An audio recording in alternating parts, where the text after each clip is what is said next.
Hey there, just another update from Jim's Fish Room here in lovely Beverly, New Jersey in the US. And we're looking here, as we usually are at the beginning of these updates, at the corner tank. And not a whole lot new here. Yeah, that goldfish is still there and getting bigger and got beautiful finnage on it. Next chance we get, it's going out into my sister Maggie's pond, where it can grow to full size and get out of this tank. But look at those neons. Aren't they beautiful? I don't think the camera does them justice. Right now, as I'm looking at them, they truly are neon lights. Blue and red, and they're just gorgeous. I couldn't be more pleased. I'm feeding them frozen baby brine shrimp on a regular basis, and that's certainly bringing out some of the color. The garden, as always, is lush and green. The Amazon sword in the back is nice and big. You can see that right there. I've got a new way of pointing things out to you. And then if we go over this side, you see that Madagascar lace plant that has had such narrow leaves these last couple updates are now broadening out. And you see how broad that leaf is now? It's really done well. And so it's in, I'm counting them now, 1, 2, 3, 4, 5, 6, 7, 8, 9, 10 leaves on that Madagascar lace plant. And I was afraid it was going to go into its dormant state because it lost the other leaves, but these narrow ones came back, and you'll see the narrowness right in the front. But then they started just recently broadening out. Remember, I was saying how disappointing it was that they were not they weren't wide. They were on the small side, and I didn't know why. And so you can see how broadleaf that one plant is now. And so there's 25 neons in here, and I couldn't be more pleased. That school has maintained its size over time. I was losing, you know, if I put 10 in there to add to the school that was there, next thing I know, there'd only be 5 of those 10 left.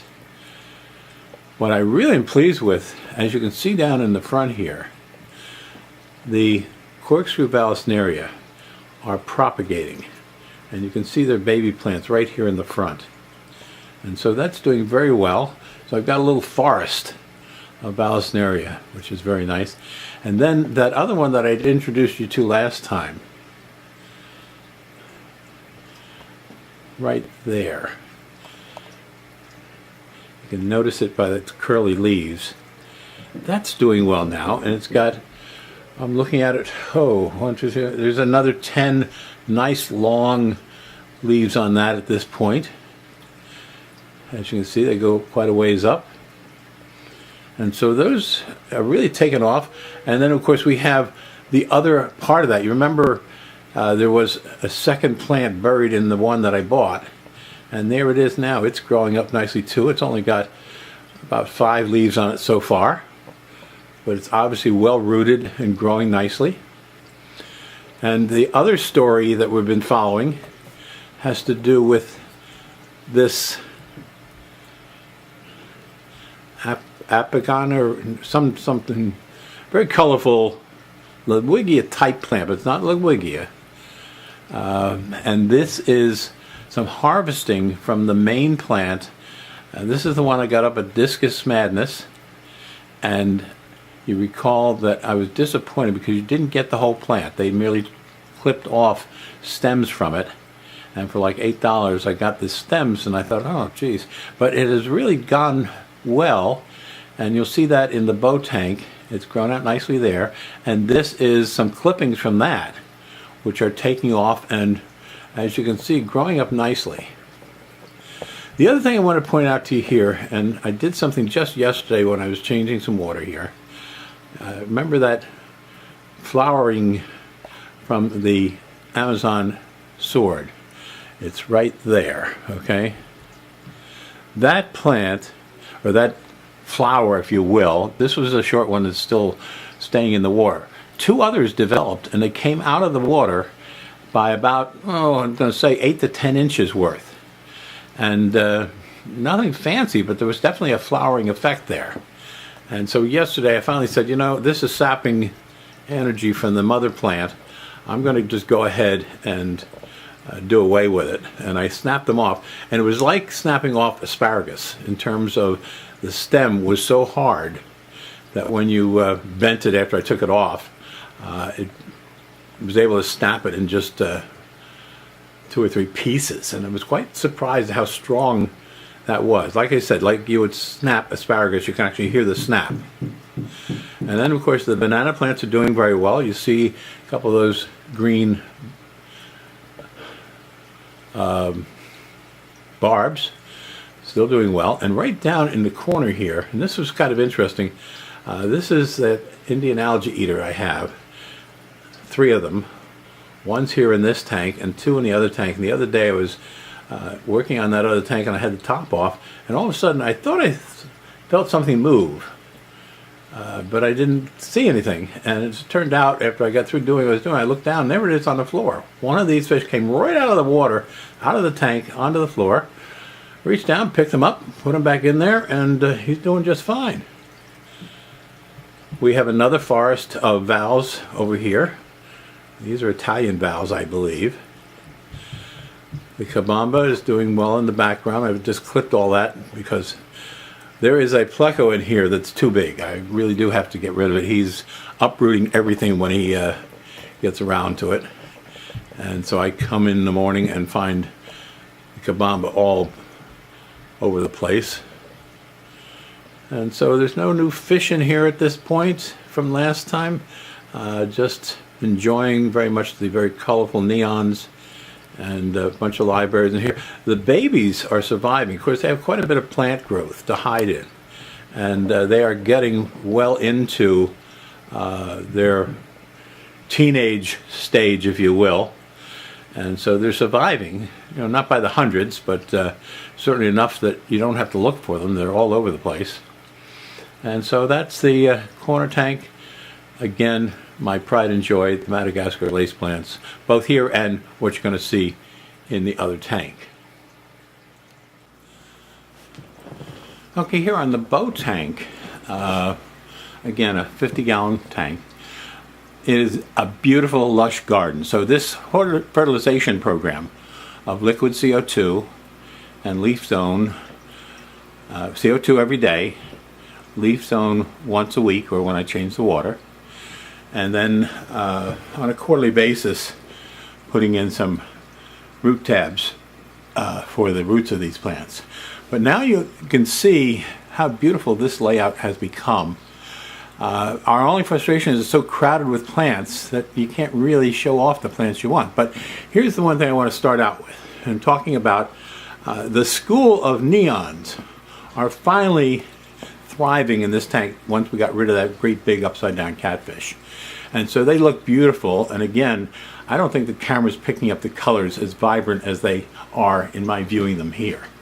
And so that blue line on the neon is just glowing, and the red, and again, these are growing nicely. When I got them home, they were smaller than I thought I was getting. I mean, obviously they were in a big tank, but when I put them in here, I thought, oh wow, they really are small. And so I've been feeding them the baby brine shrimp, and they've been growing up nicely. So there's, I think it was 15 in here. And what you also see right in this view, that plant, that reddish plant in the front is doing beautifully. I can't even count the number of leaves in that at this point. There's that colorful tricolored shark.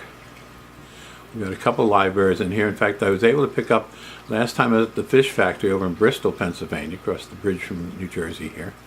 A couple of swordtails. They're lyre-tail, long-fin swordtails. And I see if I can catch one for you. Right there is one of the males among the red platies, okay? And that's not the best looking one, but it's the one that's out front that I can capture right now. And then in the center is that plant I was telling you about that we got at Disc Madness up in North Jersey. And you can see how beautifully that's growing out. Now, as I told you in an earlier video, the plant that they had in a huge, I'm going to say it was a 40-gallon tank. There was only one plant in it. It was that reddish plant you see in the center here. And it was so full, it was so big, that I would have gladly spent $100 for it. That was my guess. And when I asked him if they were to sell it, what would they sell it for? And he guesstimated how many plants he could get off of that, and he came up with a number like $90. And I swear, if I had an empty tank, like Bruce is setting up 10 tanks, if I had a spare tank, I would have spent the $100. That was so beautiful a plant, not realizing how well that's going to grow here. And so that's growing out nicely, and as you saw, the trimmings that I just took off it for the other tank a couple weeks ago are growing nicely. And I took a couple of the longer stems from this one just yesterday and put them down in the base again.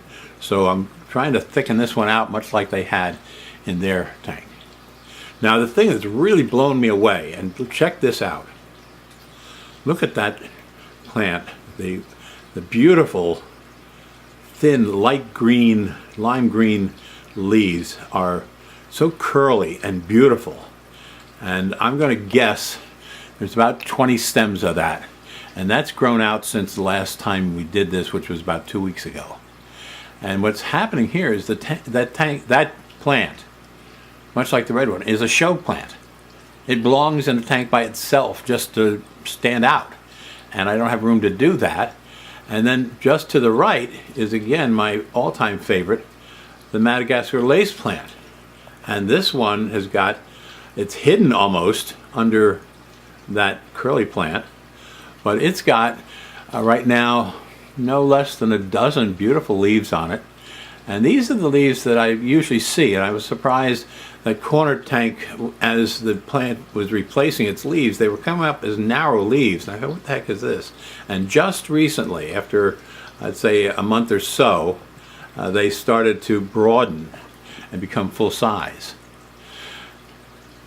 The red wag platies certainly give this tank some nice color to offset from those blue gouramis you see in the front.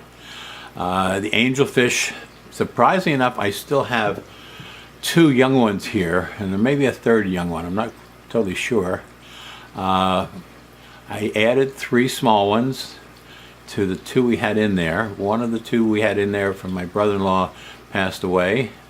The fish passed away, not my brother-in-law. And I know I lost at least one of the 3 medium size. That black one you see up in the left-hand corner, okay, is one of those 3. And right this minute I don't see the other 2, so I'm not sure. There's the other one that I got from him, that grayish one. So you can see at least 2 of the 5 angels we had in here, and I still don't know what the problem is with this particular tank. And that's the only tank I've had angels in. And maybe I need to try them out. Well, I'm sorry. I did have the big, beautiful, large black angels in the corner tank one time, and they all died at the same time within a couple of days of each other. What a loss that was. And there's that Indian algae eater right down in the front, heading back a little bit. Got a nice collection of catfish in here now. We also have down on the right-hand side here that lily plant. And that's got about 2 or 3 very fragile leaves on it, one of which is floating at the top. I'm not sure what you're going to be able to see from this view, but you can see where that stem goes up, and there it is. The stem is so fragile, so delicate would be the right word, okay? But it's a beautiful plant, and some of the leaves stay low so you can see them as you just did, and then others get up to the surface and then float. The pearl gouramis continue to do well. I've got 2 young ones in the corner tank, and you see at least the one up front here doing well here. There's another one in the back of the 3 I think I had in here at one point in time. And so things are doing well. I don't see the red-tailed shark that I always try to show off when I'm here. The young Amazon swords that you see in the foreground are doing well. And the one I told you in the back there, oh, here, I'll show you. that plant is not in the substrate. It's just sitting on a fixture back there, and it's got all sorts of roots on it now that are absorbing nutrition from the water. And like I say, I'm putting leaf zone in that on a weekly basis. And then we have the valves. I think they started with some that Bruce gave me down here in the left-hand corner. And so there's a forest of them, and again, they're sending off young ones. So things are really growing nicely here. We have some other plants hidden in the background that are doing okay. Not able to show off too much, but you see some young plants coming up through the gravel. So that's always a good sign. And you have one small Amazon sword there, another one here. And as I showed you last time, back behind the Madagascar lace plant and that curly plant, there's another nice one that we took out of the betta tanks. And then off to the right hand side we have some more of those valves. So they sort of balance the view of the tank with those valves, and they look very pretty. So all in all, going very well here in the bow tank, in my fish room, which is our living room. And there's some serpe in there. It's probably about 5 serpe. There's the one rainbow fish there. There was 2, but one passed away a number of months ago. And like I say, there's a good balance of catfish in there now. And there's 2 bettas in here, 2 male bettas. One just died in the corner tank, so I have a red one left. The blue one passed away.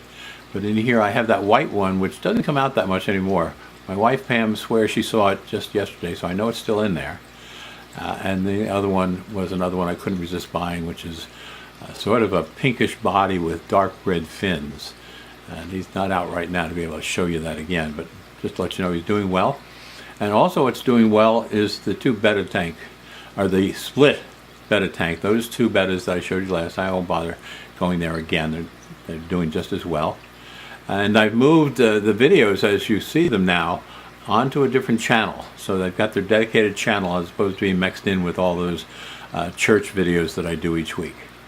And so I've got to let people know that they're over here. And there's one of those swordtails I was telling you about. You can see the finnage on it. That was very nice fish. I think I got about 4 of them. 2 males and 2 females for a very reasonable price, like $3.98 a piece at the fish factory. So I'll take you briefly into the office, but I've got to tell you right now that the office tank is just overcrowded with plants. Fish are doing well, and so it'll be a short visit. Don't want to waste your time there. Here in the office tank, the water wisteria is still growing out nicely. I'd love to take one of each of these sprigs and put them in the other 2 tanks, but I don't have room to do that right now. And secondly, they're doing so well here, which is unusual. In the other tanks, they've tended to fall apart. Again, this is mostly live bearers. There are 2 clown loaches that may come into the view at some point in time. But we have some very beautiful guppies and some orange mollies, and some of them have a beautiful lyre tail to them. I haven't seen any really nice looking sailfin mollies. I'm at a point where I'd like to get some of those back in. Haven't had them in years. But anyway, you can see the plant growth doing well here. Gets some natural light from the side of the tank. And the fish do well in here. I've got one green pineapple sword down here that I moved in here back when the babies weren't doing so well in that corner tank as far as survival goes, and I brought her here because she was very pregnant. So some of the babies in here, and there's quite a few babies hidden in all this plant work, are hers, and she's always pregnant, it seems, always ready to give birth it. And so there she is there, and you see one of the catfish coming off in the background. There's about 3 or 4 catfish in here, and the 2 clown loaches. As soon as I put a algae tab in here, we get a feeding frenzy right down in the front. You can see that one catfish doing its thing. In fact, while I'm talking, let me add one of those tabs there, and let's see how quickly the fish move in on it. And so all I do is just drop one right down in front, and usually that creates a feeding frenzy very quickly, and everybody notices it, probably by the smell, very quickly. So let's see how quickly they get there. There's that catfish coming right up on it already. And all the others think they're being fed at the top, so they're all gathered in a big feeding frenzy up there. Those two guppies with the split tail, it's like an iridescent tail that you just saw off to the right, they are so pretty, and they're doing very well. I'm curious to see if some of these babies that you see throughout here come out with that. There's that swordtail again. And so, again, just very entertaining. I was tempted to get another one of those, I think they're 5 gallons, maybe it's 10-gallon tank for the office here. So I'd have 2 more bettas that would sit on my desk exposed to the window. There's the clown loach. There's both clown loaches going after that algae tab. Boy, they find that quick, don't they?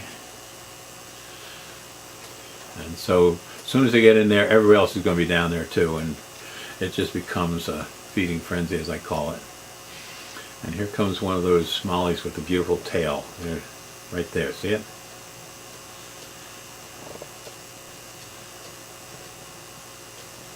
So everybody likes the algae tab, so I try to give them one a day. And this tank has probably at least 50 babies, mostly guppies I'm sure, that I just leave alone, and there's enough growth in there to protect them and not much going after them because they're pretty well fed. And so this one's doing well, and with that feeding frenzy going on, I'll try and move this over just a little bit for you. I don't know if that's going to work or not.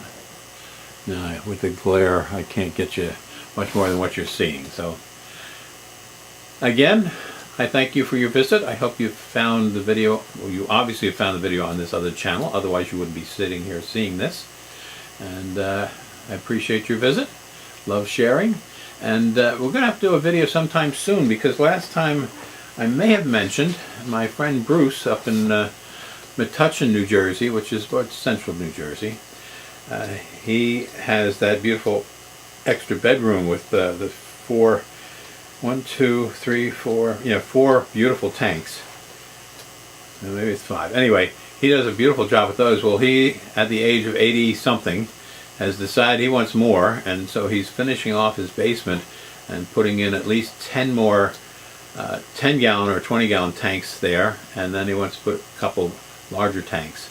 So sometime when that gets up and running, I'll guarantee you I'll get the video up there, and we'll see what happens there, as he has some beautiful potential. If you have extra tanks like that, you can have a species-only tank where you can focus on a particular plant in a tank, and that's so cool to be able to do it. I'm not anxious to have more tanks. I've got 3 that, well, 4 counting the better tanks, that keep me pretty busy, and so I really don't want more, but at the same time you gotta be jealous of, like Ray, when he had I think we counted one time 25 tanks he had, many of which were out of service, but he had the option of cleaning up one of those tanks and adding fish to it when he found an opportunity.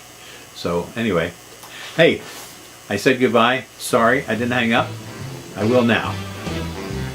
Happy fishing to you all. I told her when it comes to talking, I'm the sweetest sweet talker in the world. Well, she said, you better start talking if you want me to be your girl. And she said,